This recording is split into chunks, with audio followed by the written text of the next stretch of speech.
युवा महाराष्ट्र अभिमान मेळाव्याकरता व्यासपीठावर उपस्थित असलेले ज्यांनी नुकतंच मार्गदर्शन केलं आणि प्रत्येक स्वाभिमानी युवकाला ज्याचा अभिमान आहे असे आपले आमदार घोसाळा साहेब, आपले शिवसेनेचे जिल्हा प्रमुख मोरे साहेब, पाटील साहेब, आमचे उमेश अग्रवाल, कार्यकारी सदस्य योगेश खिमसे, दिशा संके, धनश्री कोलगे, उपस्थित असलेले सगळेच मान्यवर, आमचे राष्ट्रवादीचे काशीनाथजी, आमचे गटनेते सगळेच, समोर बसलेले महाविकास आघाडीचे जे युवा सेना असेल, राष्ट्रवादी युवक काँग्रेस असेल, युथ काँग्रेस असेल, आपचे मला काही इकडे कार्यकर्ते दिसत आहेत, कम्युनिस्ट पक्षाचे काही युवक कार्यकर्ते दिसत आहेत, सगळ्यांचं आजच्या या मेळाव्या प्रसंगी मी सर्वप्रथम अभिनंदन करू इच्छितो. कारण दुसरं असं आहे हे असे आपले मेळावे हे संपूर्ण महाराष्ट्रभरात सुरू होते. कालच आमचा ठाण्याला मेळावा झाला, उमेश आपण होतो तिकडे, आणि जिकडे जिकडे आम्ही जातोय तिकडे जी हॉलची कपॅसिटी असते, जेवढ्या खुर्च्या असतात त्याच्यावर दुप्पट तिप्पट जास्त गर्दी ही आपल्या या युवा मेळाव्यांना होते. आणि आनंद मला सगळ्यात जास्त या गोष्टीचा आहे. या मेळाव्यामध्ये मार्गदर्शन करायला जरी वरिष्ठ असतील तरी उपस्थित असलेले हे सगळे युवक असतात आणि युवकांची एवढी मोठी फौज ही महाविकास आघाडीच्या उमेदवाराच्या मागे ते पाहून खरंच अतिशय आनंद होतो. आणि पालघर जिल्हा आता मला वाटतं सुरुवातीपासूनच शिवसेनेचा बालेकिल्ला राहिलेला आहे. या पालघर जिल्ह्यामध्ये मी देखील अनेक वेळा आलेलो आहे, अनेक वेळा युवा सेनेच्या माध्यमातून इकडे दौरे केलेले आहेत. आणि 2019ची जी पोटनिवडणूक झाली त्या पोटनिवडणुकीमध्ये एक श्रीनिवास वनगा साहेब तेव्हा आमचे उमेदवार होते. नाही ठीक आहे, ते काय मी काय कोणाच्या वैयक्तिक आयुष्यावर बोलणार नाही, कोणाला आवडत असेल नाचायला नाचू दे, आपल्याला काय करायचं. पण त्यावेळची परिस्थिती मला अतिशय चांगल्या पद्धतीने आठवते.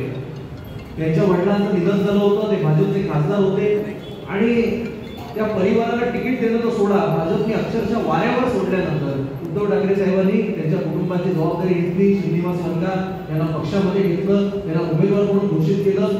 सगळे पालघरच्या टीमला बोलवून सांगितलं की भलेही आपली युती असेल, आपल्याला ही लोकसभेची निवडणूक लढायची. आमच्यासारख्या मुंबईतल्या सगळ्या कार्यकर्त्यांनी सांगितलं तुम्ही सुद्धा उद्यापासून कामाला लागा. आणि साहेब मी पहिल्यांदा जेव्हा इकडे आलो आणि मी जाऊन एक मध्यवर्ती कार्यालयामध्ये बसलो, म्हणून नक्की आपले उमेदवार कोण आहेत पाहूया, तेव्हा मी पहिल्यांदा यांना बघितलं आणि मला इतकी भीती वाटली, म्हणून या उमेदवाराचा आपल्याला प्रचार करायचा नाही. म्हणजे तोंडात एक शब्द निघत नव्हता. कॉन्फिडन्स तर जाऊ द्या, पण पाहिल्यानंतर हा ग्रामपंचायतीला निवडून येईल अशी सुद्धा त्यांची परिस्थिती नव्हती. आणि त्याच्यामध्ये काही खोटं असेल तर तुम्ही मला हात वर करून सांगा. आणि अशा सगळ्या परिस्थितीमध्ये केवळ उद्धव ठाकरे साहेबांचा शब्द म्हणून आम्ही त्यांना खांद्यावर घेऊन नाचायला लागलो आणि आता तेच नाचायला लागले. पण त्या सगळ्या परिस्थितीमध्ये साहेब जवळपास 22 दिवस मी या 22 ते 23 दिवस या पालघर लोकसभेमध्ये होतो. माझ्या सहित आमची मुंबईवरून फार मोठी पडी ती इकडे आली होती आणि आम्हाला सगळ्यांना वेगवेगळ्या भागाची जबाबदारी दिली होती. तेव्हा माझ्यावर तलासरी भागाची जबाबदारी होती. मी आणि माझ्या सगळ्या टीमकडनं आलो होतो.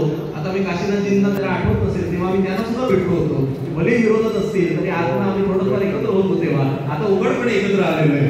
तर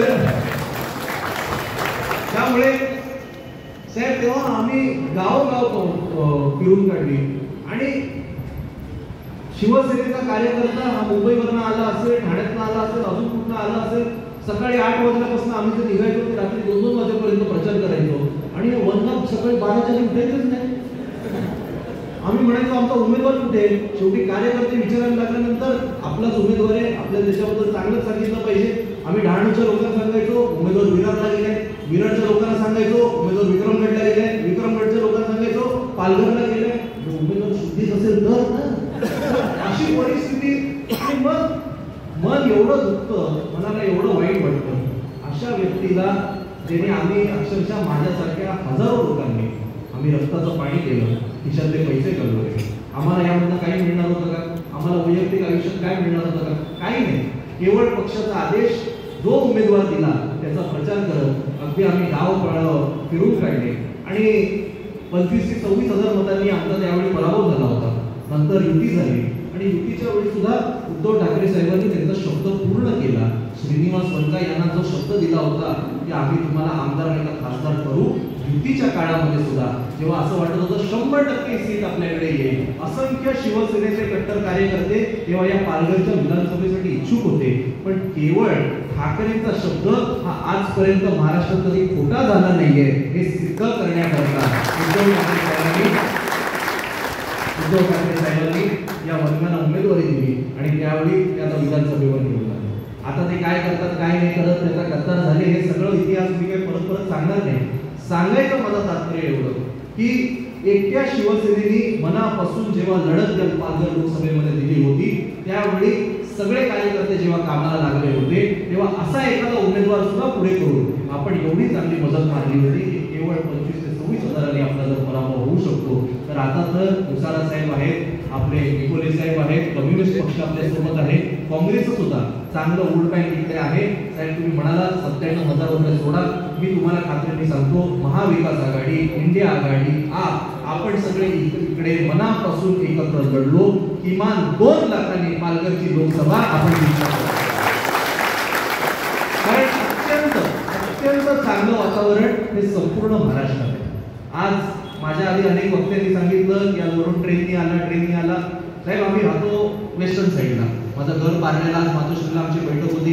वेस्टर्न एक्सप्रेस हायवेवरून इकडे यायचं म्हणजे दररोजचं ट्रॅफिक तुम्हाला माहिती आहे. ट्रेनमधनं येत असताना पटकन 1.5-2 तासात मी इकडे पोहोचलो आणि येत असताना अनेक लोक म्हणत होते अरे तुला कधीतरी पाहिलंय, टीव्हीवर बघितलंय, तुम्ही वरून सर्व्हिस आहे का. साहेब सामान्य लोक मला सांगत होते खूप छान काम चालू आहे, उद्धव साहेबांना सांगा, पवार साहेबांना सांगा, आम्हाला पटलेलं नाही, आम्ही केवळ मतदानाची वाट पाहतोय, ज्या दिवशी मतदानाचा आम्हाला हक्क मिळेल या सगळ्या गद्दारांना आम्ही घरी पाठवणार. ही भूमिका केवळ एक राजकीय कार्यकर्ता म्हणून, युवा सेनेचा शिवसेनेचा सचिव म्हणून मी सांगत नाही. आज येताना माझ्यासोबत जे कार्यकर्ते होते त्यांनी सुद्धा अनुभव घेतलाय. वारंवार काही लोक चेहऱ्याने ओळखतात, साहेब कधी कधी टीव्हीवर पाहतात, कधी सोशल मीडियावर पाहतात, कधी चेहरे ओळखीचे असतात म्हणून कुतूहलाने येऊन विचारायचे. आणि मग नंतर एकदा त्यांना खात्री पटली की शिवसेना म्हटल्यानंतर बाबा खऱ्या शिवसेनेचा आहे ना, मग बिनधास्तपणे बोलायला लागायचे. आणि त्यामुळे जशी परिस्थिती आजच्या या लोकल ट्रेनमध्ये मी अनुभवली, महाराष्ट्रभर फिरत असताना अशीच अत्यंत उत्तम परिस्थिती ही महाविकास आघाडीच्या बाजूने. उद्धव ठाकरे साहेबांनी त्यांच्या कार्यकाळामध्ये किती चांगलं काम केलं याचा संपूर्ण पाढा आमदार साहेबांनी वाचून दाखवलेला आहे. मी परत त्या गोष्टी सांगणार नाही, पण खरंच एक कुटुंब प्रमुख कसा असावा याचं एक उत्तम उदाहरण हे मुख्यमंत्री असताना उद्धव ठाकरे साहेबांनी करून दिलेलं आहे. आणि मला पूर्ण खात्री आहे की महाराष्ट्राची 14 कोटी जनता हे त्यांचे ऋण फेड 100% या लोकसभेच्या निवडणुकीच्या माध्यमातून फेडल्याशिवाय राहणार नाही. आज पवार साहेब सुद्धा गेली अनेक वर्ष या महाराष्ट्राचा एक केंद्रबिंदू, या देशाच्या राजकारणाचा केंद्रबिंदू म्हणून काम करत आहे. आणि ज्या अत्यंत गलिच्छ पद्धतीने ज्या पक्षाची स्थापना ही खुद्द पवार साहेबांनी केली, तो आता पक्षच पवार साहेबांचा नाही, त्याचं चिन्हच पवार साहेबांचं नाही. हे जे काही महाराष्ट्रामध्ये घडतंय ते तुम्ही युवक म्हणून सांगा, तुम्ही राजकीय पक्षाचे कार्यकर्ते आहेत हे विसरून जा, एक सामान्य युवक म्हणून सांगा, तुम्हाला मनाला पटण्यासारखे पटतं.